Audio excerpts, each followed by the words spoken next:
پہاڑی زبان میں اپڈیٹ سنیے۔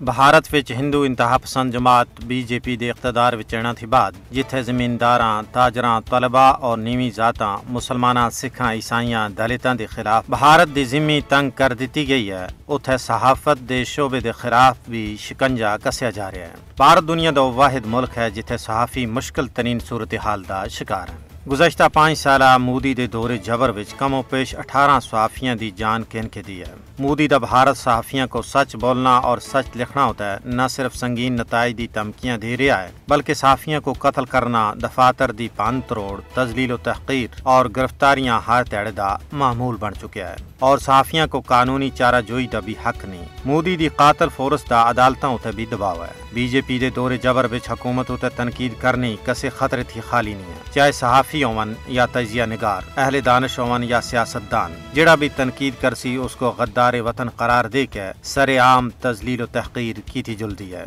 جھوٹے کیس دائر کیتے جلدے ہیں۔ بھارت عالمی پریس فریڈم انڈیکس وچ مسلسل تنزلی دی طرف جا رہا ہے۔ آر ایس ایف دی تازہ ترین سالانہ درجہ بندی وچ ہندوستان 180 ملکاں وچ 142ویں نمبر اتے جا پہنچا ہے۔ مقبوضہ کشمیر وچ 5 اگست 2019 تھی بعد صحافت ایک جرم بن گیا ہے۔ نامی گرامی صحافی ریانا ایوب مودی حکومت وچ تازہ ترین ہدف بنی ہیں۔ ممبئی وچ مقیم ریانا ایوب کو ہندوتوا دہشت گرداں دی طرفوں جان تھی مارنا اور عصمت دری دی دھمکیاں دتیاں گئی ہیں۔ یہ خاتون صحافی ریانا ایوب مودی دی تنقیدی رپورٹنگ دی وجہ نال حاملے دی زد وچ ہے۔ اقوام متحدہ دے ماہرین دا آخنا ہے کہ ریانا ایوب کو بھارتی حکومت دی طرفوں ہراسانگی دا سامنا ہے۔ بھارت کو ریانا ایوب کو نشانہ بنانے تھی باز رہنا چاہیے ہے۔ ہندوستان وچ آزادی صحافت تے حملہ عالمی صحافتی تنظیماں واسطے ایک بہت بڑا چیلنج ہے۔